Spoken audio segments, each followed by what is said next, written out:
شو الفرق بين أذان المدينة وأذان مكة المكرمة؟ نعم، أهل مكة يستخدمون الله أكبر الله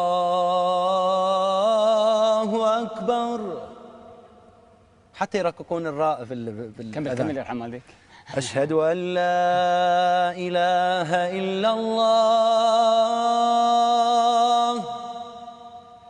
أشهد أن لا إله إلا الله.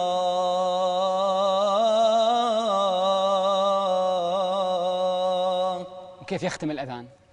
آخر شيء يقول الله أكبر الله أكبر لا إله إلا الله. هذا الحجاز. أي نعم. المدينة في نغمة الحجاز.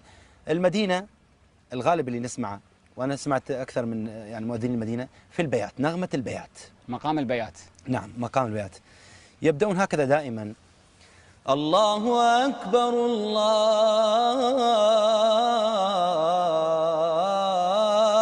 أكبر الله أكبر الله